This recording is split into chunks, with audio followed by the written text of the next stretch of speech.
1981년 부산 출신의 젊은 록밴드 멤버 4명이 전용기 비행 중 실종되었습니다. 그들의 비행기는 흔적도 없이 레이더에서 사라졌습니다. 19년 동안 이 뮤지션들은 실종 상태로 남아 있었으며 그들의 운명은 수사관들을 당혹스럽게 만들었습니다. 그러던 중 대한민국 해군 심해탐사대가 해저에서 충격적인 사실을 발견하고 아무도 예상하지 못했던 어두운 진실이 드러납니다. 속초에 있는 한혜숙 씨의 소박한 거실의 레이스 커튼 사이로 오후에 햇살이 들어와 낡은 책의 페이지에 섬세한 무늬를 드리웠습니다. 63세의 한혜숙 씨는 이런 소박한 순간에서 평화를 찾는 법을 배웠는지 돋보기 안경을 코에 걸치고 정겨운 소설 속의 안락함에 빠져 있었습니다. 강원도의 작은 해안 마을은 밴드 크림슨 파이어라인의 보컬이었던 20살 아들 한지훈이 실종된 1981년 그 끔찍한 날 이후 20년 가까이 그녀의 피난처가 되어 주었습니다. 부엌 전화기의 날카로운 벨소리가 평온을 깨뜨렸다.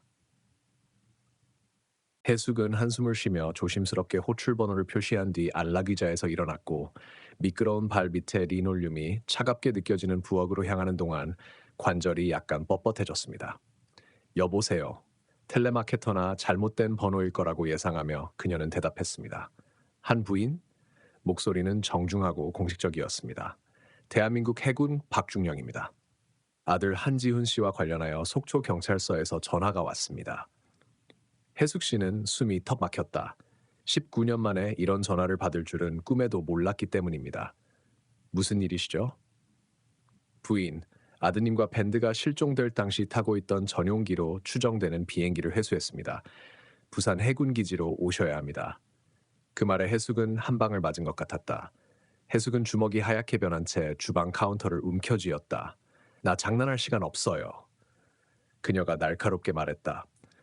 제 아들은 19년 전 비행기 추락 사고로 실종됐어요. 아직 살아있다고 믿지 않고 제 평화를 방해하고 싶지 않아요. 그녀는 남자가 대답하기도 전에 수화기를 내려놓으며 손을 떨었습니다. 애써 억누르던 슬픔이 이제 터져 나올 것만 같았습니다. 그녀는 지훈이를 잃은 것만이 아니었습니다. 얼마 지나지 않아 남편 한민수 씨는 정신병원에 입원했다가 안정 판정을 받고 5년 만에 퇴원해 조용하고 고립된 생활로 돌아갔습니다. 그는 해숙 씨와 거리를 두고 사회와 단절된 채 고독한 삶을 살았습니다. 아들의 실종으로 인한 스트레스가 그를 완전히 바꿔놓았던 것입니다. 해숙은 의자로 돌아왔지만 페이지의 글자가 흐릿하게 보였다. 그녀는 집중할 수 없었다. 전화벨이 다시 울렸다. 그녀는 4번, 5번, 6번 울리도록 내버려 두었다. 마침내 끈질긴 전화에 지친 그녀는 대답했습니다. 내가 말했잖아. 한 부인, 제발 끊지 마세요. 이번에는 차분하고 전문적인 여성의 목소리였습니다. 저는 대한민국 경찰청 김수진 요원입니다. 믿기 어렵겠지만 실제로 항공기를 회수했습니다. 해군이 장난친 게 아닙니다. 부인, 기지로 오셔야 합니다. 해숙은 눈시울이 뜨거워졌다. 미안해, 미안해. 그녀는 속삭였다. 오려고 했어요. 고마워요. 사모님, 교통편 필요하세요? 아니요, 제가 알아서 할게요. 해숙은 전화를 끊고 기계적으로 움직이며 준비를 했다. 심플한 남색 한복 스타일의 원피스와 편한 신발을 고른 해숙은 집에서 나와 기차역으로 걸어가는 동안 자동적으로 움직였다. 낯익은 차 한 대가 멈췄습니다. 차창이 내려가면서 박은지 씨와 박동현 씨의 지친 얼굴이 드러났다. 해숙 씨, 당신도 부산 해군기지로 가는 거예요? 은지의 목소리는 감정이 섞인 목소리였다. 해숙은 말을 잇지 못한 채 고개를 끄덕였다. 세월이 흘렀음에도 불구하고 그녀는 단번에 그들을 알아봤다. 크림슨 파이어라인의 베이스 기타리스트 박태민 씨의 부모님이었습니다. 동현이 뒷문을 열어주며 같이 가자고 제안했다. 해숙은 흔쾌히 승낙하고 가죽 시트에 앉았다. 은지가 그녀를 향해 고개를 돌렸다.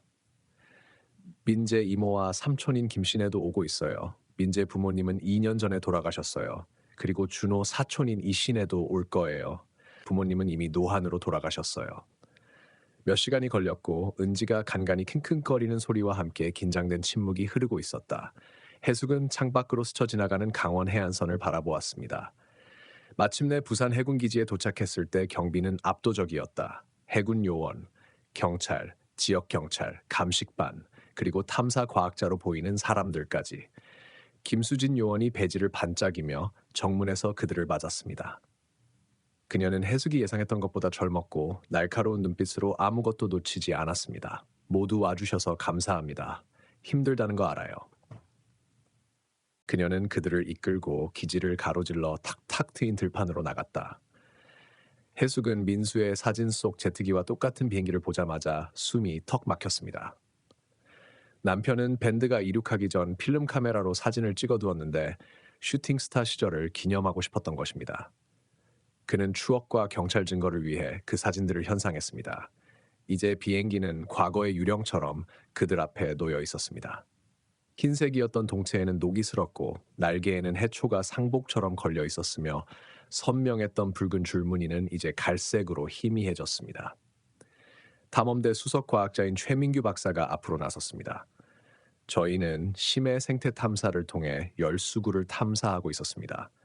소나로 특이한 금속 반사를 포착했습니다. 잠수정 카메라로 수심 2000피트 아래에 있는 항공기임을 확인하자 즉시 당국에 연락했습니다. 그는 비행기를 향해 손짓했습니다.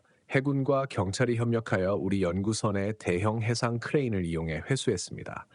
자네는 놀랍게도 온전했습니다. 문은 봉인되어 있었고 창문은 안쪽으로 갈라져 있었습니다. 선체가 얼마나 잘 보존되어 있는지 놀라웠습니다. 해숙의 눈에 비행기 근처 방수포 위에 가지런히 놓인 시신 가방이 여러 개 보였습니다. 그녀는 가슴을 움켜쥐었다. 저거. 김 요원이 무뚝뚝하게 고개를 끄덕였다. 그래서 신원 확인을 위해 당신이 여기 필요한 겁니다. 최 박사는 산소가 적고 온도가 낮으며 방해가 거의 없는 극심한 심해에선 시신이 부패하는 속도가 훨씬 느립니다. 수중에서 19년이 지났는데도 신원을 확인할 수 있다는 것은 놀라운 일입니다. 은지는 남편의 팔을 붙잡았다. 제발, 우리도 봐야 해요. 두 사람은 서로 눈빛을 교환한 뒤 조심스럽게 첫 번째 가방의 지퍼를 열었습니다. 은지의 울부짖음이 허공을 뚫었다. 태민아, 우리 아기. 19년이 지났지만 붉은 호피무늬 바지는 변함없었습니다. 항상 화려하게 차려입던 베이스 기타리스트 박태민은 단번에 정체를 알아챘습니다. 두 번째 가방을 열어보니 가죽 조끼와 독특한 벨트 버클로 신원을 확인한 김민재 씨였습니다. 그의 이모와 삼촌은 서로를 부둥켜 안고 흐느끼며 쓰러졌습니다. 나머지 가방에는 기장도 승무원도 아닌 아무도 알아보지 못하는 남자들이 들어 있었습니다. 그들은 지금은 낡았지만 여전히 부유함을 암시하는 값비싼 정장을 입고 있었습니다. 해숙은 조용히 말했다. 그 남자들은 국제적인 음반사 및 프로듀서를 만나기로 되어 있었어요. 어떤 배급사, 이 사람들이 그 회사의 일원이 될지도 몰라요. 남편이 밴드의 매니저였는데 당시에는 저한테 자세한 얘기를 거의 안 했어요. 경찰에게 모든 걸 털어놓은 것 같아요. 최초 실종 사건을 담당했던 이정호 경위가 그녀의 진술을 확인했습니다. 한민수는 실종 직후 폭력성을 보였고 급성 정신질환 진단을 받았습니다. 5년 후 석방된 그는 다시 은둔 생활을 시작했습니다. 우리는 그에게 연락을 시도했지만 그는 오지 않았습니다. 법의학팀이 들어와서 사진을 찍고 조사했습니다. 한 기술자가 날카롭게 쳐다보았습니다. 총상입니다. 희생자 모두 총격의 흔적이 있습니다. 김 요원의 표정이 굳어졌다. 그러자 공중에서 아주 나쁜 일이 벌어졌습니다. 그들은 앞에서 살해되었을 가능성이 높습니다. 조종사가 없는 걸 보면 비행기가 자동 조종 장치로 설정되어 있었고 낙하산으로 뛰어내렸을 겁니다.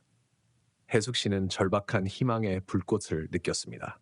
지훈이와 준호의 시신이 여기 없잖아요. 아직 살아있을 가능성이 있을지도 몰라요. 그럴 수도 있죠. 요원은 인정했습니다. 아무도 그들을 본 사람은 없지만 실종 사건에서 범죄 수사로 변경할 것입니다. 기자들이 독수리처럼 몰려들었고 카메라와 마이크가 앞을 향해 달려들었습니다. 한 기자가 비행기 앞에 자리를 잡고 카메라에 대고 빠르게 말했습니다. 크림슨 파이어 라인, 리드 보컬 한지훈, 베이스 박태민, 리듬 기타 및 공동 작곡 김민재, 리드 기타 이준호. 부산의 작은 클럽 공연에서 이들을 기억하는 지역민들이 많습니다. 그들이 사라졌을 때 그들은 음악을 팔아 성공을 거두기 시작했습니다. 가족들을 한 명씩 인터뷰했습니다. 해숙 씨의 차례가 되자 해숙 씨는 떨리는 손에도 불구하고 안정된 목소리로 카메라 앞에 섰습니다. 저는 모든 희망을 잃었습니다. 라고 그녀는 고백했습니다. 하지만 이 새로운 증거를 통해 경찰이 제 아들에 대해 더 많은 것을 알아내길 기도합니다. 그녀는 카메라를 똑바로 바라보았습니다. 지훈아, 이걸 보고 있다면 제발 제게 돌아와. 집으로 돌아와요. 다른 가족들은 공개적으로 슬퍼했지만 해숙 씨는 그럴 수 없었습니다. 감정을 억누르는 법을 배웠기 때문입니다. 면담이 끝나자 경찰 한 명이 다가왔습니다. 한혜숙 씨, 집까지 모셔다 드릴까요? 그녀는 고맙다는 듯 고개를 끄덕였습니다. 순찰차로 걸어가던 한 할머니는 마지막으로 비행기를 보았습니다. 19년 동안 끔찍한 비밀을 간직한 채 바다 깊은 곳에 잠겨 있던 비행기였습니다. 이제 그 비밀이 수면 위로 떠오르고 있었고 해숙은 그 비밀이 밝혀질지도 모른다는 두려움에 떨었습니다. 집으로 돌아오는 길은 조용했다. 젊은 장교는 그녀가 조용해야 한다는 것을 이해하는 것 같았다. 집에 도착하자 그는 그녀를 문 앞까지 안내했습니다. 부인, 필요한 게 있으시면. 고맙습니다. 해숙이 부드럽게 말했다. 그녀는 순찰차가 모퉁이를 돌아 사라질 때까지 기다렸다가 집으로 들어갔습니다. 복도 안에서 해숙은 닫힌 문에 등을 밀착시킨 후 마침내 문을 놓았다. 19년 동안의 슬픔이 집이라는 안전한 공간에서 쏟아져 내리는 듯 눈물이 콸콸 쏟아졌습니다. 그녀는 바닥으로 미끄러져 내려가 남색 드레스가 주위를 감싸며 잃어버린 아들과 죽은 소년들을 위해 그리고 그동안 알지 못했던 세월을 위해 울었습니다. 몇 시간처럼 느껴졌지만 아마 20분 정도 지나고 나서야 해숙 씨는 정신을 차렸습니다. 그녀는 벽에 기대어 무릎을 꿇고 일어서서 낡은 컴퓨터가 있는 작은 서재로 향했습니다. 컴퓨터가 천천히 콧노래를 내며 작동했고 해숙은 예전에 사용하던 인터넷 포럼으로 이동했습니다. 그녀는 거의 10년 동안 글을 올린 적이 없었습니다. 실종자 가족을 위한 지원 그룹은 초창기에는 그녀의 생명줄이었지만 희망과 실망의 반복을 견디지 못해 결국 그만두었습니다. 이제 그녀는 비행기를 찾았습니다라고 타이핑하는 손가락이 떨렸습니다. 19년 만에 해군이 바다에서 비행기를 인양했습니다. 2명의 소년이 안에 있었는데 총에 맞아 죽었습니다. 우리 지훈이는 거기 없었어요. 어떻게 생각해야 할지 모르겠어요. 반응은 빠르게 이어졌습니다. 어떤 이들은 기도와 격려를 건넸고 어떤 이들은 수년간의 희망이 무너진 뒤라 더 현실적일지 모르지만 너무 큰 기대를 하지 말라고 조심스럽게 주의를 주기도 했습니다. 한 메시지에는 해수가 19년 만에 만났으니 제발 마음을 지켜줘라는 내용이 적혀 있었습니다. 해숙 씨는 익숙한 사용자 이름들이 추억을 떠올리게 하며 메시지를 읽고 답장하느라 시간 가는 줄 몰랐습니다. 마침내 시계를 쳐다본 순간 공황이 엄습했습니다. 병원 예약 시간은 45분 후였고 버스를 타고 이동하는 데는 30분이 걸렸습니다. 해숙 씨는 민수의 집을 방문하고 싶었습니다. 둘의 서먹한 관계와 상관없이 민수는 비행기에 대해 알아야 할 필요가 있었기 때문입니다. 해숙은 가방을 들고 노쇠한 다리가 허락하는 한 최대한 빨리 걸으며 서둘러 밖으로 나섰습니다. 정류장에 도착하자마자 버스가 출발했습니다. 그녀는 미친 듯이 손을 흔들었지만 운전기사는 그녀를 보지 못했습니다. 답답한 마음에 그녀는 시간표를 확인했습니다. 다음 버스까지 40분 남았습니다. 버스 정류장 맨 끝에 서 있던 한 남자가 거리를 유지한 채 그녀를 열심히 바라보고 있었습니다. 50대로 보이는 그는 빛바랜 재킷과 청바지를 입고 있었습니다. 그의 눈빛에서 무언가 불편한 기운이 느껴졌습니다. 해숙은 긴장을 풀기 위해 좋은 날이에요 라고 말하며 인사를 건넸다. 남자는 웃지 않았다. 그의 눈빛은 차갑고 거의 적대적이었다. 오늘 아침 뉴스에서 봤어요. 그가 단호하게 말했다. 당신 아들이요. 지금쯤이면 죽었을 거라고 생각했는데 아마 참호 밑에 가라앉았을 겁니다. 해숙은 움찔했다. 뭐가 문제야? 그 버스가 아닌 다른 버스가 다가왔다. 남자는 아무 말 없이 버스에 올라탔다. 그는 창문 너머로 해숙을 계속 쳐다보았고 표정은 읽을 수 없었지만 왠지 모르게 위협적이었다. 해숙은 뛰는 심장을 진정시키려고 애썼다. 어떤 사람들은 정말 잔인해. 그녀는 스스로에게 말했다. 그들은 가족을 잃는 아픔을 이해할 수 없었습니다. 그녀는 시계를 확인했다. 30분 남았습니다. 동네 슈퍼마켓 밖에 있는 공중전화는 세 블록 떨어진 곳에 있었습니다. 그녀는 남편에게 전화를 걸어 소식을 알릴 수 있었습니다. 산책을 하면 머리가 맑아질 것 같았습니다. 슈퍼마켓은 쇼핑객들이 장을 보러 드나들며 분주하게 움직이고 있었습니다. 해숙은 공중전화를 찾아 남편의 익숙한 번호로 전화를 걸었습니다. 그녀는 남편에게 모든 것을 이야기했습니다. 민수는 처음에는 제트기가 발견되었다는 사실을 인정하지 않으려 했지만 해숙은 결국 남편을 설득해 이야기를 들어주었습니다. 병원 진료가 끝나면 바로 3시에 갈게요. 그녀는 그를 안심시켰습니다. 그녀는 전화를 끊고 나가려고 돌아섰다. 그녀의 피가 식었습니다. 버스 정류장에 있던 그 남자가 그녀의 바로 뒤에 서서 조용히 나타났습니다. 뭐요? 그녀가 숨을 헐떡이자 그는 무례하게 말했다. 해숙은 대답하지 않았다. 그녀는 발걸음을 재빨리 옮겼고 신발이 보도블록에 딱딱 부딪히는 소리가 났다. 그녀는 어깨 너머로 신경질적인 눈빛을 보냈다. 남자는 공중전화 수화기를 집어들었지만 그의 시선은 그녀가 걸어가는 것을 따라갔다. 뭔가 잘못되었다는 생각이 들었습니다. 우연이 아니었다. 해숙 씨는 갑자기 자신이 길거리에 홀로 남겨진 63세 노인이라는 사실을 자각하며 걸음을 재촉했습니다. 익숙한 속초의 상점들이 갑자기 덜 편안해 보였습니다. 안전한 곳, 사람이 있는 곳으로 가야겠다는 생각이 들었습니다. 해숙 씨는 마트 자동문을 밀고 들어가자마자 주말 쇼핑객들 사이에서 안전함을 느꼈습니다. 익숙한 카트바퀴의 삐걱거리는 소리와 계산대 스캐너의 삐 소리가 그녀의 긴장을 진정시키는 데 도움이 되었습니다. 슈퍼마켓 입구 근처 창문 너머로 버스 정류장 표지판이 보이는데 원래 있던 정류장까지 걸어가는 것보다 더 가까웠습니다. 마트는 1층을 가득 채운 신선식품 진열대와 식료품 통로로 가득 차 있었습니다. 해숙 씨는 수년 동안 이곳에서 자주 쇼핑을 하며 일상에서 위안을 얻었습니다. 2층으로 올라가는 에스컬레이터가 조용히 윙윙거렸다.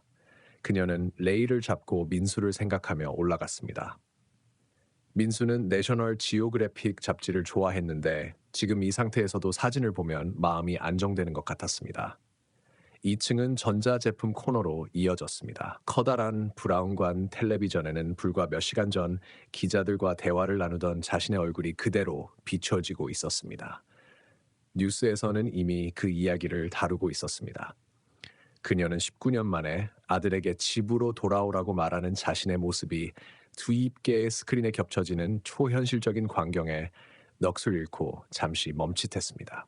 기자는 영상에서 인양된 비행기의 녹슨 선체가 바닷물을 뚝뚝 흘리고 있는 모습을 보여주었습니다. 쇼핑 바구니를 든 한 여성이 그 옆에 멈췄습니다. 세상에, 당신 맞죠? 엄마 맞죠? 해숙 씨가 대답하기도 전에 다른 사람들이 모여들기 시작했습니다. 한 노인이 해숙의 어깨를 살며시 어루만졌다. 어머님, 삼가 고인의 명복을 빕니다. 제 조카가 크림슨 파이어라인을 좋아했어요. 한 젊은 여성은 매주 목요일마다 해운대 클럽에서 공연했어요. 라고 덧붙였습니다. 질문과 애도의 목소리가 겹치면서 사람들이 더 가까이 다가왔습니다. 해숙은 갑작스러운 관심에 압도되어 가슴이 조여오는 것을 느꼈습니다. 그녀는 뒤로 물러나려고 했으나 스스로를 감싸고 있는 자신을 발견했습니다. 부인에게 자리를 좀 비켜주세요. 단호한 목소리로 명령했습니다. 해숙 씨는 매장 보안 요원을 기대하며 희망적으로 고개를 들었습니다. 하지만 버스 정류장에서 나온 남성이 사람들 사이로 밀고 들어왔습니다. 해숙이 항의하기도 전에 그는 손목을 움켜쥐고 그녀를 끌어당겼고 그녀의 저항에도 불구하고 그의 손길은 강렬했습니다. 뭐 하는 거예요? 그녀는 숨을 헐떡였다. 그는 대답하지 않고 그녀를 비상 계단 쪽으로 이끌었습니다. 문은 허가된 사람만 출입이라고 표시되어 있었지만 약간 열려 있었습니다. 그는 문을 밀고 그녀를 안으로 끌어당겼습니다. 계단실은 희미한 조명이 켜져 있었고 콘크리트 벽이 발소리를 울리고 있었다. 해숙은 손을 비틀어 풀었다.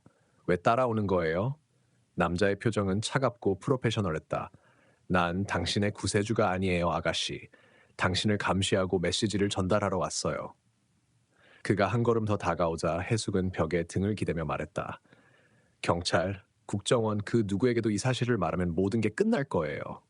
그가 말했다. 그는 재빠른 동작으로 해숙을 가까이 끌어당기더니 배를 무언가로 세게 눌렀습니다. 해숙은 아래를 내려다보았고 총의 검은 금속을 보았다. 공포가 그녀를 덮쳤다. 제발 내 아들이 어디 있는지 살아있다면. 그녀가 속삭였다. 말만 하면 그 기회는 작별을 고할 수 있어요. 그가 씩 소리를 질렀습니다. 그들이 당신을 찾기 전에 바다에 가라앉는 게 좋을 거예요. 나를 보낸 사람은 은혜를 모르는 사람이다. 해숙의 머릿속이 복잡해졌다. 당신이 지훈에 대해 정말 아는 게 있는지 내가 어떻게 알아요? 남자는 해숙을 바라보다가 등대지기에 따른 바닷가에서 지나온 별을 세며 기다린다고 조용히 말했다. 해숙의 피가 얼음장처럼 차가워졌다. 지훈이 사라지기 직전까지 쓰고 있던 노래 가사였다. 그는 끝내 완성하지도 연주하지도 못했다. 어느 늦은 밤 그가 어쿠스틱 기타로 멜로디를 연주할 때 해숙만이 그 가사를 들었을 뿐이었다. 우리는 모든 것을 알고 있습니다. 남자가 계속 말했습니다. 2주마다 병원에 가는 것, 화요일마다 장을 보는 것, 성북 힐스에 사는 남편까지 몇 년 동안 지켜봤어요. 내 아들이 정말 살아있어요? 해숙의 목소리가 갈라졌다. 남자는 숨겨둔 흉기를 두드리며 뒤로 물러섰다. 입 다물고 있어. 다시 얘기하자. 하지만 무모하게도 누구한테라도 이 얘기를 입 밖으로 내뱉으면 가만두지 않을 거야. 너와 내 아들에게 나쁜 일이 일어날 거야. 그는 발자국 소리가 사라질까지 울려 퍼지는 계단을 돌아서서 내려갔다. 해숙은 얼어붙은 채로 서 있다가 벽에 기대어 쓰러졌다. 격렬하게 떨면서 눈물이 얼굴로 흘러내렸다. 심장이 너무 심하게 두근거려서 심장이 멈출까 두려웠다. 갑자기 비상문이 열렸습니다. 한 젊은 매장 직원이 얼굴에 근심이 가득한 표정으로 들여다보았습니다. 부인, 괜찮으세요? 여기 오시면 안 되죠. 의료진 불러드릴까요? 해숙 씨는 억지로 몸을 바로 세웠습니다. 아니요, 괜찮아요. 잠깐만 쉬고 싶었어요. 그의 눈동자에 생기가 돌았다. 뉴스에 나왔던 그 아주머니군요. 아드님 일은 정말 유감이에요. 고맙습니다. 해숙은 그를 밀어내며 겨우 말을 건넸다. 그녀는 내셔널 지오그래픽 잡지에 대해 완전히 잊고 있었다. 이제 중요한 것은 도망치는 것이었습니다. 그녀는 에스컬레이터를 찾아 하얀 주먹으로 난간을 잡고 재빨리 내려왔습니다. 슈퍼마켓 출구는 몇 마일이나 떨어진 것처럼 보였습니다. 유리문 너머로 버스가 다가오는 것이 보였다. 해숙은 밖으로 뛰쳐나와 반쯤은 비틀거리며 정류장을 향해 걸음을 옮겼다. 문은 이미 닫혀 있었지만 나이든 운전기사는 필사적으로 손을 흔드는 그녀의 모습을 보았습니다. 제발요. 그녀가 헐떡였다. 70대로 보이는 인자한 얼굴의 운전기사가 다시 문을 열었습니다. 천천히 타세요. 해숙 씨는 손을 흔들며 버스 승차권을 더듬으며 버스에 올라탔습니다. 정말 감사합니다. 해숙 씨는 노인들을 위해 마련된 특별 좌석으로 가서 자리에 주저앉았습니다. 버스가 떠나자 그녀는 다시 슈퍼마켓을 힐끗 쳐다보았습니다. 그 남자의 흔적은 보이지 않았지만 그의 말이 그녀의 마음속에 메아리 쳤습니다. 우리는 몇 년 동안 지켜보고 있었다. 지훈이 정말 살아있다면 그는 어떻게 된 걸까? 그 남자는 누구이며 그를 다시 만나려면 어떤 대가를 치러야 할까? 해숙은 마트에서의 만남으로 다리가 여전히 떨리는 상태로 병원 단지에 도착한 버스에서 내렸다.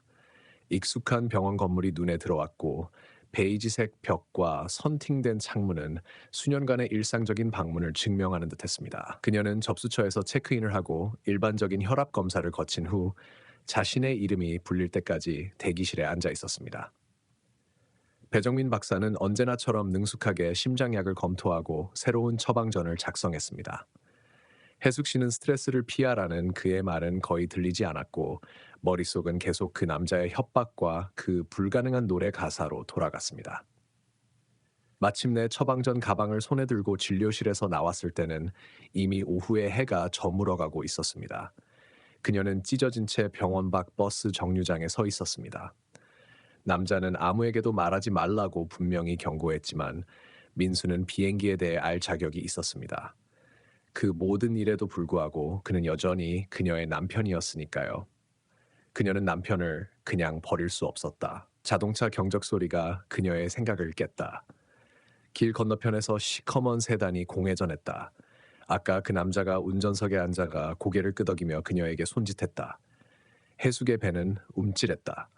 그녀는 다시 병원으로 달려갈까도 생각했지만 아까 남자가 했던 말, 당신과 아이에게 안 좋은 일이 생길 거라는 말이 메아리 쳤다. 해숙은 한 걸음 한 걸음이 자신의 판단을 배신하는 것처럼 느껴져 천천히 길을 건넜다. 남자는 창문을 내렸습니다. 뒤에 타. 그가 명령했다. 해숙은 망설였다. 난 당신이 누군지도 몰라요. 당장 뒷좌석에 타. 그의 말투에는 반론의 여지가 없었습니다. 해숙은 모든 본능을 거스르고 뒷문을 열고 안으로 들어갔다. 자물쇠가 바로 딸깍 소리를 내며 잠겼다. 남편을 만나러 오신 거 알아요. 남자가 차를 세우며 말했다. 집으로 돌아가는 게 아니라 저쪽으로 가는 버스를 기다리는 거잖아요. 그렇게 두면 안 되죠. 해숙은 당신에 대해 아무 말도 하지 않겠습니다. 라고 항의했습니다. 비행기에 대해서만 말해야 해요. 남편도 알 권리가 있잖아요. 아니, 안 돼요. 그냥 이걸 입으세요. 그는 수갑 한 쌍을 뒷좌석에 던져주었다. 해숙은 믿을 수 없다는 표정으로 그들을 쳐다보았다. 난 당신을 몰라요. 당신을 믿지 못하겠어요. 경찰에 신고할 걸 그랬어요. 이제 내 인내심을 시험하는군.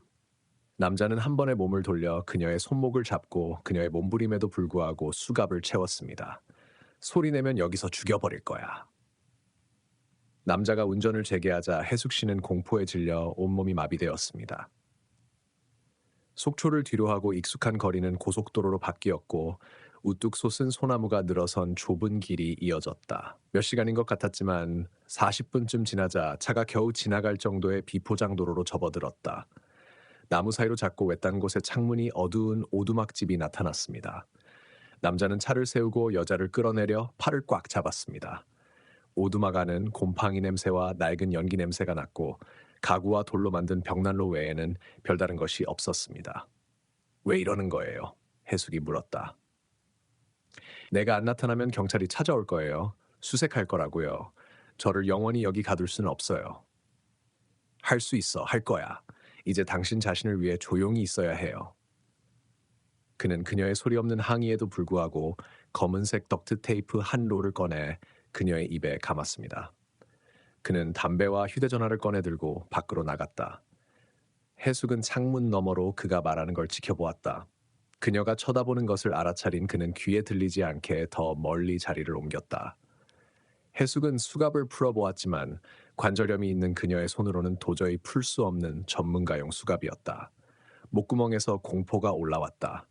63세의 심장 질환을 앓고 있던 그녀는 실종된 아들에 대해 알고 있다는 낯선 남자에게 납치당했습니다. 그 남자는 부츠 밑에 담배를 부수며 돌아왔다. 그는 먼 벽으로 가서 평범한 나무 판넬처럼 보이는 것을 눌렀습니다. 한 부분이 안쪽으로 기울어지면서 숨겨진 구획이 드러났습니다. 그는 비닐에 쌓인 작은 포장지 몇 개를 꺼냈고 각 포장지에는 하얀 가루가 들어 있었다. 해숙의 눈이 휘둥그졌다. 그녀는 그것이 무엇인지 정확히 알고 있었다. 그는 그녀의 입에서 테이프를 뜯어냈다. 그녀는 숨을 헐떡였다. 저게 뭐야? 이거 삼켜야 돼요? 마약이야. 해숙은 고개를 심하게 흔들었다. 아니, 안 할 거야. 죽여야 한다면 죽여도 좋지만 난 안 할 거야. 왜 나한테 이러는 거야? 난 어차피 곧 죽을 슬픔에 잠긴 늙은이일 뿐이잖아요. 남자는 소포를 탁자 위에 올려놓았다. 제 이름은 강민재입니다. 아드님하고 볼 일이 있어서 왔습니다. 혹시 아드님을 만나고 싶으시면 제가 시키는 대로 하세요. 해숙은 제발요. 저 심장병이 있어요. 이러다 죽을 수도 있어요. 당신이 조금이라도 괜찮은 사람이라면 다른 방법이 있을 거예요. 라고 말했다. 강은 총을 꺼내 그녀의 관자놀이에 대고 말했다. 난 좋은 사람이 아니야. 이 소포들을 삼키지 않으면 내가 방아쇠를 당길 거야. 3초 남았어. 1초. 제발. 둘. 해숙은 떨리는 손으로 소포 중 하나를 집어들었다. 작고 단단히 포장되어 있었다. 그녀는 그것을 혀 위에 올려놓고 억지로 삼켰고 또 한 개, 그리고 또 한 개, 총 4개를 삼켰다. 좋아. 강은 총을 내려놓고 알약 한 병을 꺼냈다. 이거 드세요. 이걸 먹으면 알약이 몸 안에 그대로 있을 거예요. 해숙은 눈물을 흘리며 알약을 마른 채로 삼켰다. 질문하지 마세요. 강이 말했다. 잘 모르는 게 모두에게, 특히 당신에게 더 좋아요. 이건 당신을 죽이지 않을 겁니다. 그냥 이동수단일 뿐이니까. 그는 그녀의 손을 잡고 거친 밧줄로 나무 의자에 묶었습니다. 곧 누군가가 당신을 데리러 올 겁니다. 조용히 있으면 아들을 만날 수 있을 거야. 해숙은 뱃속에 납덩이처럼 꽉 찬 약봉지를 안고 어두운 오두막에 묶여 앉아 악몽이 아들에게로 가는 길인지 궁금해했습니다. 어두운 기내에서 잠시 시간이 흘렀다. 해숙은 약효가 나타나면서 무거운 졸음이 밀려오는 것을 느꼈습니다. 그녀의 생각은 느려지고 단절되었다. 해숙은 강 씨가 준 약만 약효가 나타나길 바랐지 약봉지 자체가 약효를 체내로 누출시킨 것이 아니길 바랐다. 방의 가장자리가 흐릿해지기 시작했다. 그녀는 마치 의자 위에 떠 있는 것처럼 무중력 상태를 느꼈습니다. 시간은 의미를 잃었다. 다가오는 차량의 굉음이 들리기까지 몇 분이었을까요? 아니면 몇 시간이었을까요? 안개가 자욱한 창문 너머로 대형 트럭의 헤드라이트가 지나가는 것이 보였고 그 윤곽이 약에 취한 그녀의 시야에서 소용돌이쳤습니다. 그녀의 눈앞에 강 씨의 얼굴이 물결처럼 일렁이는 모습으로 나타났습니다. 갈 시간이야. 그의 목소리가 멀리서 울려 퍼지는 것 같았다. 그녀는 그의 손이 수갑을 풀고 밧줄을 풀어주는 것을 느꼈다. 그가 그녀를 똑바로 세우는 동안 그녀 60세는 고사하고 30세가 넘은 사람은 그녀 혼자뿐이었습니다. 영화에서 보았고 신문에서 읽었던 인신매매, 마약 밀수 등 약물의 안개 속에서도 깨달음이 그녀를 강타했습니다. 그녀는 이제 자이든 타이든 그 일부가 된 것입니다. 비밀의 문이 닫히면서 둘은 완전한 어둠 속으로 빠져들었습니다. 트럭의 엔진이 굉음을 내며 움직이기 시작했다. 해숙은 벽에 기대어 앉을 자리를 찾아 무릎 꿇고 주저앉았다. 어둠 속에서 시간은 무의미해졌습니다. 트럭은 가끔 멈췄고 희미한 목소리와 화물칸 문이 열리는 소리가 들렸지만 숨겨진 공간은 여전히 밀폐되어 있었습니다. 젊은 여성들은 이 끔찍한 일상에 익숙한 듯 침묵을 지켰다. 해숙은 트럭이 요철에 부딪힐 때마다 잠에서 깬 채로 졸았다. 서서히 약효가 사라지기 시작했다. 정신이 맑아지자 자신이 처한 상황의 끔찍함이 고스란히 떠올랐습니다. 그녀는 인신매매 여성들에게 둘러싸여 몸속에 약물을 넣은 채 알 수 없는 국경을 넘어 밀입국하고 있었습니다. 며칠처럼 느껴졌지만 실제로는 몇 시간이나 걸린 끝에 트럭은 마침내 영원히 멈췄습니다. 이제 다른 목소리, 거칠고 거친 한국어와 러시아어처럼 들리는 목소리가 들렸습니다. 비밀 패널이 열리자 밝은 불빛이 쏟아져 들어와 모두가 눈을 찡그렸습니다. 입구에 거대한 남자가 실루엣으로 서 있었습니다. 모두 나가. 움직여. 그들은 콘크리트 바닥, 금속 석가래, 엔진 오일 냄새와 화학물질 냄새가 나는 창고처럼 보이는 곳으로 비틀거리며 들어갔습니다. 더 많은 남자들이 기다리고 있었는데 모두 슬라브족의 특징을 가지고 있었고 무장한 상태였습니다. 그들은 옆방으로 안내되어 줄을 서라는 명령을 받았습니다. 그 옆에는 방사능 경고문이 붙어 있는 작은 방이 있었습니다. 해숙의 다리는 오랜 감금과 여성들이 한 명씩 호출되는 것을 지켜보는 공포로 인해 떨렸다. 그때마다 엑스레이 기계의 낮은 윙윙거리는 소리가 불길하게 울려 퍼졌습니다. 자신의 차례가 되자 그녀는 자신을 앞으로 밀치며 차가운 금속 벽에 대라고 소리친 남자를 뒤쫓아갔습니다. 잠시 후 다른 남자가 들어왔습니다. 그의 얼굴 왼쪽은 기괴하게 찌그러져 있었고 상처가 심하게 아물지 않아 영구적인 비웃음을 자아냈습니다. 그는 액체가 담긴 작은 컵이 담긴 쟁반을 들고 있었습니다. 마셔라. 그는 소포를 전달하라고 명령했습니다. 젊은 여성들은 즉시 따랐다. 해숙은 머뭇거리며 손을 떨면서 컵을 집어들었다. 얼굴이 망가진 남자가 이를 알아차리고 혐오스러운 표정으로 그녀를 쳐다보았다. 왜 우리 할머니를 보내요? 그는 억센 한국말로 동행인에게 물었습니다.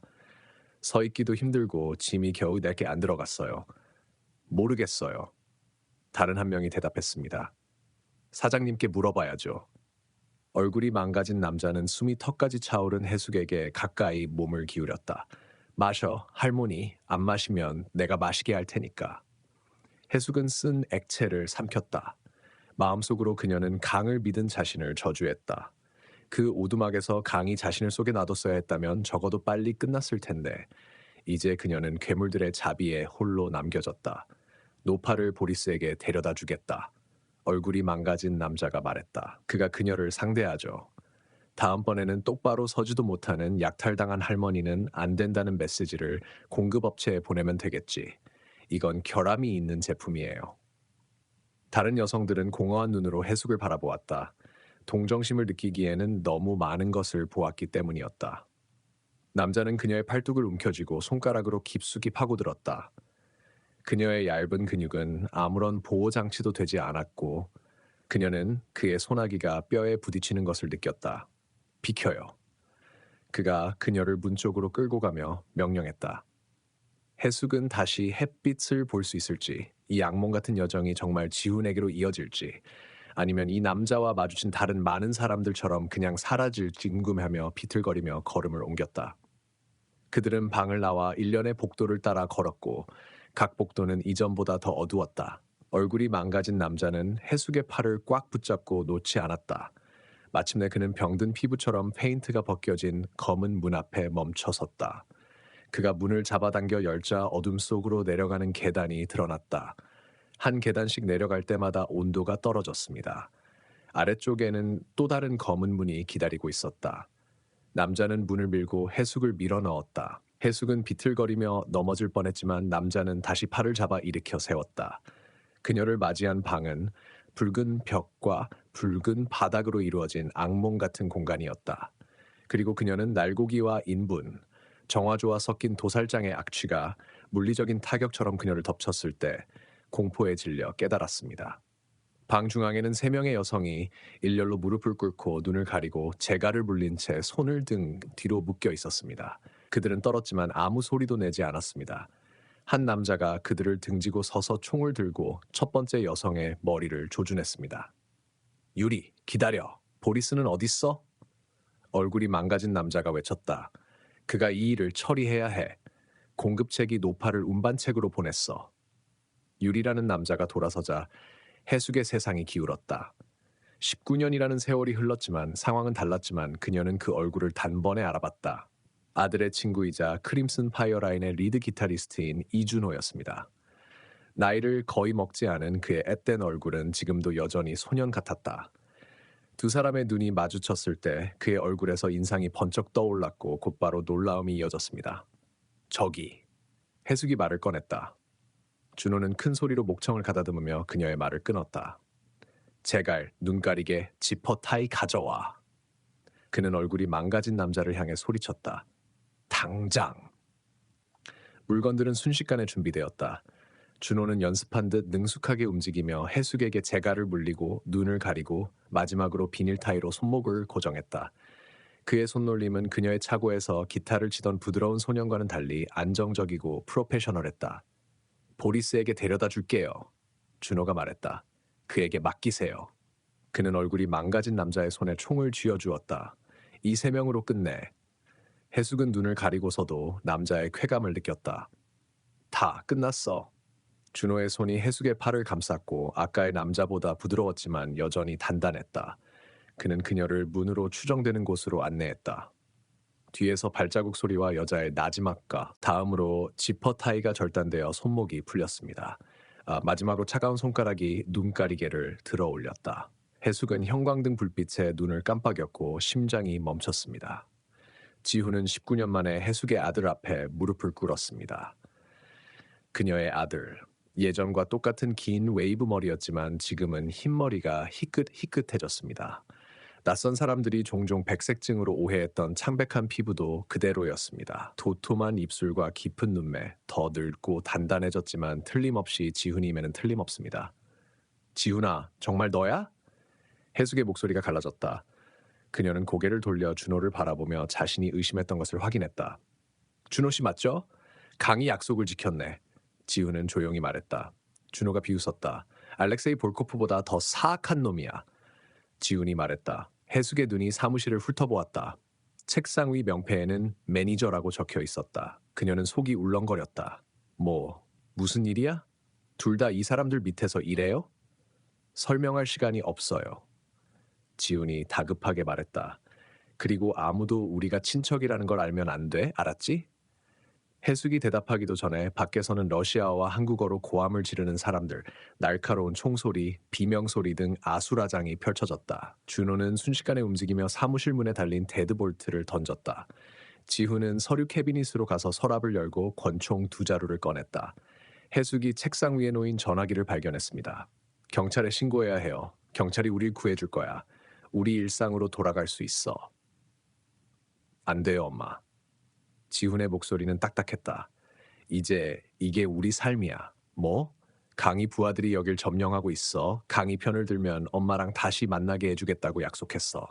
우릴 지켜줄 거야. 안 돼. 해숙이 일어서서 수화기에 손을 뻗었다. 이렇게까지 할 필요는 없어요. 지우는 그녀와 책상 사이에 서서 그녀의 길을 막았다. 그의 눈빛은 차갑고 낯설었다. 넌 이해 못해. 이렇게 아들과 재회하게 될 줄은 몰랐어요. 해숙의 얼굴에 눈물이 흘러내렸다. 당신은 범죄자가 아니에요. 당신은 비행기 추락 사고의 피해자일 뿐입니다. 지훈은 때때로 피해자와 범죄자 사이에는 모호한 경계가 있죠 라고 대답했습니다. 살아남기 위해 필요한 건 뭐든 해야죠. 무거운 주먹이 문을 두드렸다. 보리스, 러시아 억양이 짙은 목소리로 불렀습니다. 문 열어. 공격을 받았어요. 알렉세이가 죽었어요. 사무실을 확보해야 해. 지훈과 준호는 서로 눈빛을 주고받았지만 침묵을 지켰다. 두드리는 소리가 더 커지고 러시아어로 더 많은 요구가 이어지더니 문 밖에서 총성이 들렸다. 러시아어 목소리는 문장 중간에 끊겼다. 해숙은 시체들이 바닥에 부딪히는 소리를 들었다. 또 다른 노크 소리가 들렸고 더 가볍고 가볍게 들렸다. 나야. 한국 억양의 목소리가 말했다. 강. 준호는 고개를 끄덕이는 지훈을 바라보았다. 해숙은 아들이 연습한 듯이 총을 잡는 모습을 지켜보았다. 아들이 한때 가졌던 순수함은 19년이라는 지옥 같은 시간 동안 모두 박탈당했다. 준호는 조심스럽게 문을 열었다. 강민재가 셔츠에 피가 튀고 매캐한 화약 냄새가 몸에 달라붙은 채 재빨리 들어왔다. 그는 문을 닫고 자물쇠를 던졌다. 다 끝났어요. 이마에 흐르는 땀을 닦으며 강이 말했다. 저와 제 부하들은 우리 편을 지켰습니다. 이 제국은 이제 내 것이야. 그는 지훈을 똑바로 바라보았다. 자네 둘의 충성심을 원해. 알렉세이는 내가 그의 사무실에서 잘 처리했어. 그의 머리에 총알 3발을 박아 넣었지. 알렉세이 볼코프는 우리에게 명성을 약속했어요. 강이 계속했다. 우리가 마약을 밀매하고 투어를 통해 돈을 세탁하면 스타가 되게 해주겠다고 했죠. 하지만 그는 그 약속을 지키지 않았고 여자들과 놀아나며 돈을 세는 동안 저를 매니저로 붙잡아 두었어요. 강 씨의 눈이 반짝였습니다. 저는 알렉세이와는 다릅니다.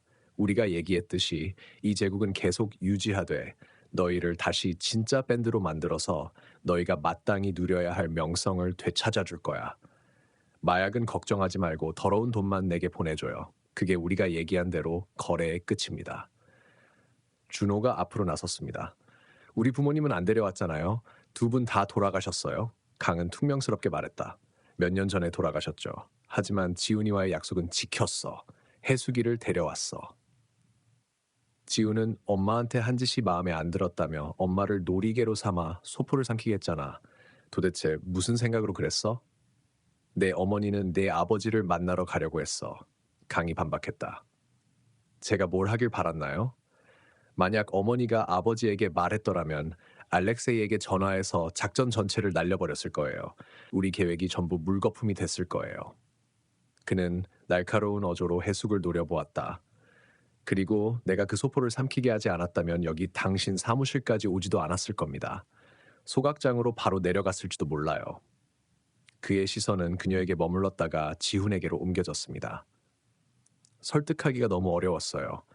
제가 아는 다른 사람이 생각나네요. 그는 눈을 지그시 감았다. 오늘 아침에 경찰이 이미 제트기를 발견한 건 아무도 몰랐을 것 같은데요. 그랬어요?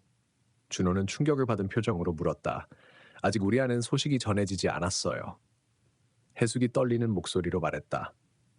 네, 제가 직접 봤어요. 해군이 바다에서 인양했대요. 그녀는 이해가 되는지 지훈을 바라보았다. 내 아버지는 이 모든 것을 알고 있었어.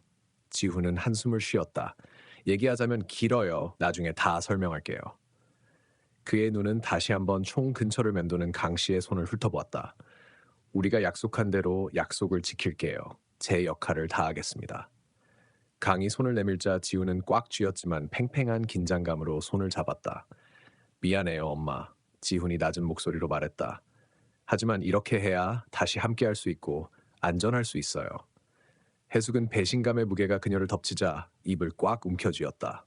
무릎이 주저앉으며 그녀는 테이블에 몸을 부딪혔다. 그동안 그녀는 민수가 슬픔 때문에 망가졌다고 믿었지만 이제야 정신병원에서의 시간이 계산된 도피였다는 것을 깨달았다. 출소 후 그는 경찰의 눈을 피해 조용히 집으로 돌아왔고 경찰의 질문도 피했습니다. 그녀가 결혼했던 남자, 그녀의 아이의 아버지가 이 악몽의 설계자였던 것입니다.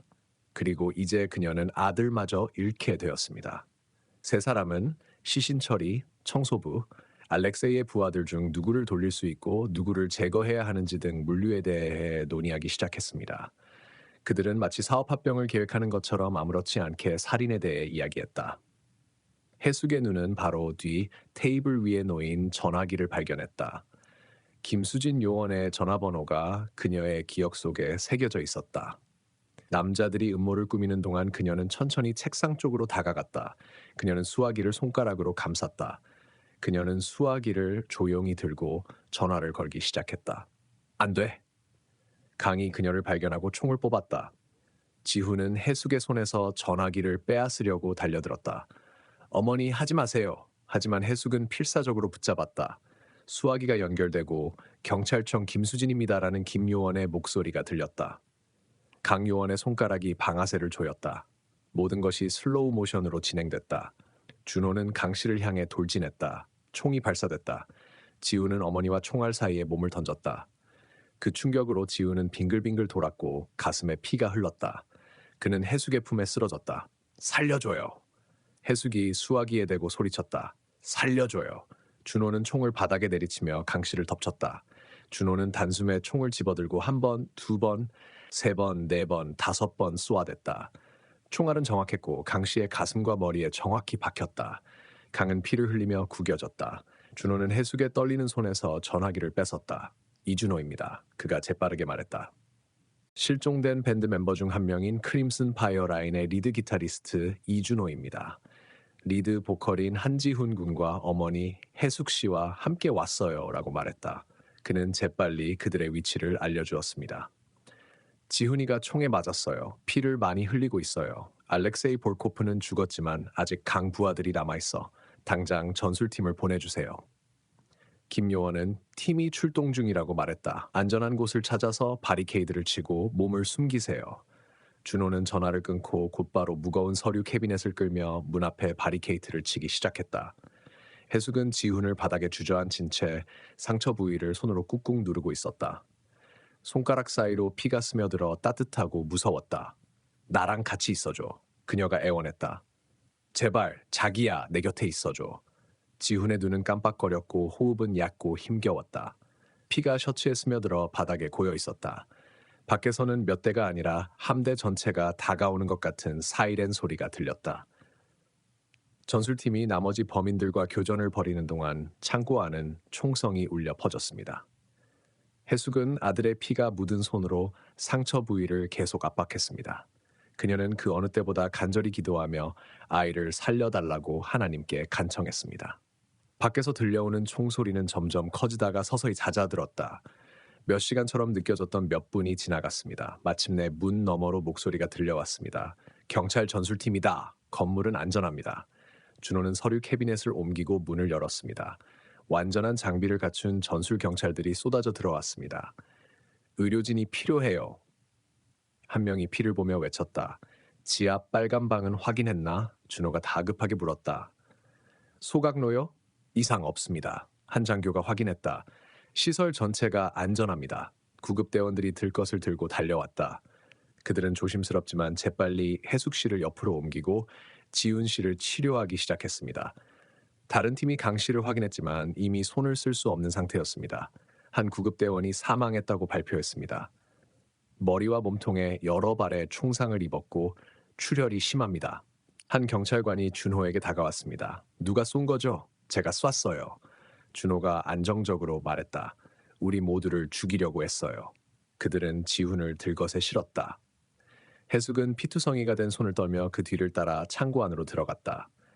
그녀는 시신에 덮인 시트, 증거물 표시, 모든 것을 기록하는 경찰 요원 등 전투의 여파를 목격했습니다. 19년 만에 아들을 찾았지만 그 대가는 무엇이었을까요? 그들은 창고 밖으로 나와 선선한 밤 공기를 맞았습니다. 구급차, 경찰차, 경찰밴 등 긴급 차량이 주차장을 가득 메웠습니다. 빨간색과 파란색 불빛이 사방을 형형색색으로 물들였습니다. 구급대원들이 지훈 씨의 들 것을 구급차 한 대에 싣고 다른 팀은 강 씨의 시신 가방을 다른 차량에 실었습니다. 해숙은 방금 도착한 검은색 SUV 차량에서 김수진 요원이 내리는 모습을 보았습니다. 경찰 현장 사무실은 현지 전술팀 기지보다 훨씬 더 멀리 떨어져 있었다. 한 구급대원이 다급하게 부인, 지금 당장 출발해야 해요. 1분 1초가 급해요. 김 씨는 조깅을 시작했다. 가세요. 그녀가 단호하게 말했다. 병원에서 뵙겠습니다. 여기서 준호의 진술서를 받겠습니다. 해숙은 준호가 경찰들과 함께 서 있는 곳으로 돌아섰고 그의 손은 수갑이 풀렸지만 자세는 흐트러져 있었다. 이따 봐. 준호야. 우리 얘기하자. 옳은 일을 할게요. 준호는 목소리가 굵어지며 약속했다. 맹세합니다. 고마워요. 해숙은 고마워요라고 속삭이며 구급차에 올랐다. 문이 쾅 닫히고 사이렌을 울리며 구급차는 거리를 질주했습니다. 구급대원이 지훈이 옆에서 바이탈을 체크하고 정맥 주사를 놓았다. 해숙 씨는 아들의 창백한 얼굴을 바라보며 벤치 의자를 붙잡았습니다. 병원에서는 모든 것이 통제된 혼돈 속에서 움직였습니다. 지훈이는 응급실로 실려갔고 강 씨의 시신은 영안실로 옮겨졌습니다. 해숙은 형광등이 환하게 비추는 대기실에서 자신을 발견했습니다. 그녀의 심장은 위험할 정도로 뛰고 있었다. 배 박사는 그녀의 상태에 대해 여러 번 스트레스에 대해 경고했습니다. 그녀는 천천히 고르게 숨을 쉬려고 노력했습니다. 지훈이를 위해 힘을 내야 했기 때문이다. 갑자기 복부에 경련이 일어나자 그녀는 숨을 헐떡였다. 창고에서 가져온 약이 효과를 발휘하고 있었다. 그녀는 간호사를 불렀다. 약을 삼켰어요. 그녀가 다급하게 말했다. 약을 넘겨야 해요. 간호사의 눈이 커졌습니다. 당장 따라와요. 간호사는 해숙 씨를 급히 병실로 옮겼다. 간호사는 장갑을 끼고 침상, 증거물 봉투, 의료도구 등 물품을 챙겼다. 이것들을 안전하게 회수해야 합니다. 그녀가 설명했습니다. 제대로 다루지 않으면 포장이 파열될 수 있습니다. 해숙 씨는 요강 위에 누워 있었습니다. 간호사는 해숙 씨의 몸에서 소포가 하나씩 배출되는 것을 면밀히 관찰했습니다. 포셉으로 조심스럽게 하나씩 꺼내 손상 여부를 검사한 후 증거물 봉투에 넣었습니다. 이 과정은 굴욕적이었지만 꼭 필요한 일이었습니다. 4개의 소포가 회수되었습니다. 간호사가 기록했습니다. 모두 온전합니다. 그 후 해숙 씨는 관찰을 위해 입원했습니다. 해숙 씨는 의료진에게 자신의 우혈성 심부전 초기 증상을 설명했습니다. 의료진은 심전도 검사를 하고 혈액을 채취하며 주의 깊게 관찰했습니다. 스트레스로 인해 심장에 무리가 간 것은 사실이었지만 안정된 상태였습니다.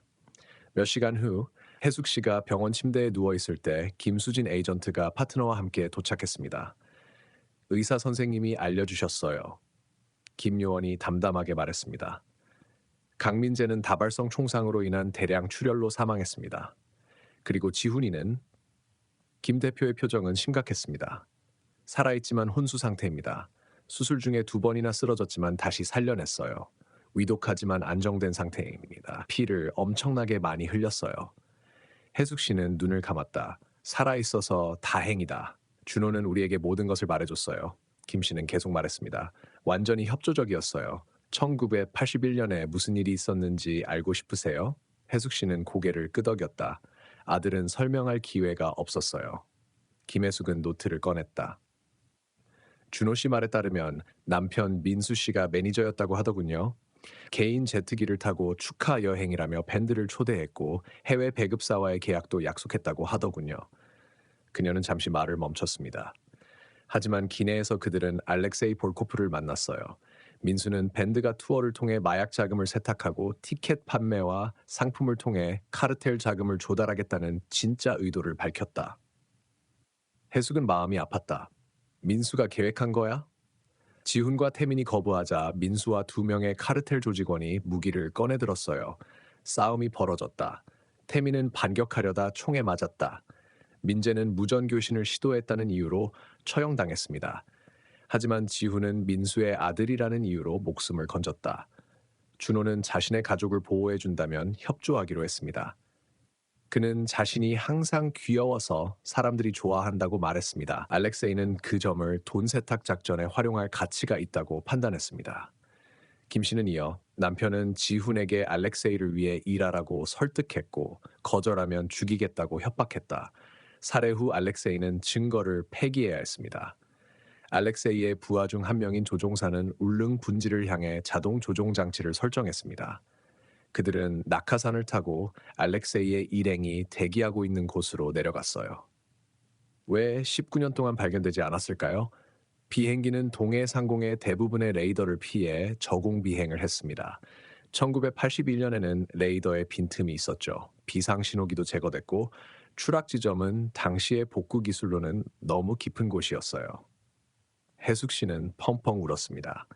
제 아들은 19년 동안 괴물들을 위해 일했어요. 아들이 여자와 아이들을 놀이개로 삼아 인명을 빼앗았다는 얘기를 들었어요. 알렉세이와 강은 죽었지만 지훈이와 준호는 남편의 악행에 휘말린 소년이었을 뿐이에요. 이제 그 애들은 어떻게 되나요? 김 씨는 한숨을 쉬었다. 민수는 처리 중이에요. 정신이 불안정하다는 핑계로 조사를 피했던 지난 세월이 더 이상 민수를 보호해주지 못할 겁니다. 기소할 겁니다. 지훈과 준호의 경우는 상황이 복잡합니다. 검찰은 이들을 고의적인 범죄자로 몰아갈 수 있지만 저희는 그들이 강압에 의한 피해자라는 점을 강조하고 있습니다. 법원은 이들이 가족의 죽음을 위협받는 10대였다는 점을 고려할 것입니다. 준호의 협조가 큰 도움이 되고 있습니다. 변호를 잘하면 감형을 받거나 조직에 불리한 증언을 하면 면책 특권을 받을 수도 있습니다. 준호의 부모님은 몇 년 전에 돌아가셨어요. 해숙이 부드럽게 말했습니다. 고립된 채로 살았으니 몰랐을 수도 있죠. 지금 경찰서에 가서 진술하고 있어요. 좀 더 나으면 얘기하고 싶어요. 그렇게 하죠. 김이 일어섰다. 상황이 진전되면 다시 알려드리겠습니다. 요원들이 떠난 후 해숙은 간호사를 불렀다. 아들을 봐야겠어요. 간호사는 휠체어를 가져와 침대에서 자리로 옮기는 것을 도왔습니다. 간호사는 조용한 복도를 지나 중환자실로 그녀를 밀어주었습니다. 유리문을 통해 그녀는 아들을 보았습니다. 지훈이는 여러 개의 기계에 연결된 채 움직이지 않고 누워 있었습니다. 인공호흡기가 숨을 불어넣고 모니터가 생체 신호를 추적하고 붕대가 가슴을 덮고 있었습니다. 그는 너무 어리고 연약해 보였습니다. 간호사는 해숙이를 병실 안으로 데려가 프라이버시를 보장해 주었습니다. 해숙은 떨리는 손가락으로 손을 뻗어 지훈이의 손을 만졌다. 손은 따뜻했지만 반응이 없었다. 우리 아기라고 그녀는 속삭였다. 우리 아들이라고. 지훈의 손을 잡자 눈물이 주르륵 흘러내렸습니다. 19년 동안의 이별과 몰이에 슬픔이 이 순간에 이르렀습니다. 그녀의 아들은 살아있었지만 어떤 아이도 견뎌내야 할 상황으로 인해 상처를 입었습니다. 정말 미안해요. 그녀는 울부짖었습니다. 널 지켜주지 못해 미안해. 네 아빠가 이런 짓을 해서 미안해. 하지만 네가 날 구해줬잖아, 지훈아. 날 위해 총알을 맞았잖아. 그리고 그녀는 마음을 쏟아내며 기도했습니다. 하나님, 제 아들을 치료해 주세요. 아들이 끔찍한 일을 저지른 건 알지만 그 마음은 아시잖아요. 그는 그저 살아남으려는 소년이었을 뿐입니다. 제발 자비를 베풀어 주세요. 아들이 깨어나게 해주세요. 구원의 기회를 주십시오. 해숙은 지훈의 손을 살며시 잡았다. 내가 널 위해 싸울게. 그녀는 약속했다. 내 아버지가 죗값을 치러야지 네가 아니라. 넌 피해자였어. 내 사랑. 용감하고 길을 잃은 소년이 해야 할 일을 한 거야. 기계는 시간을 알리는 삐삐 소리를 계속 울렸다. 지훈이는 혼수 상태에 빠진 채 가만히 누워 있었지만 해숙 씨는 아들의 손을 꼭 잡고 있었습니다. 19년 만에 아들과 재회한 해숙 씨는 마침내 답을 얻었습니다. 19년의 부재 끝에 해숙 씨는 존재감을 드러냈습니다. 꿈에 그리던 상봉은 아니었지만 현실이 된 순간이었습니다. 그녀는 경찰이 허락하는 한 이곳에 앉아 잃어버렸다가 다시 찾은 아이를 지켜보며 아이가 눈을 뜨고 엄마를 다시 한번 부를 수 있는 기적이 일어나기를 기도했습니다.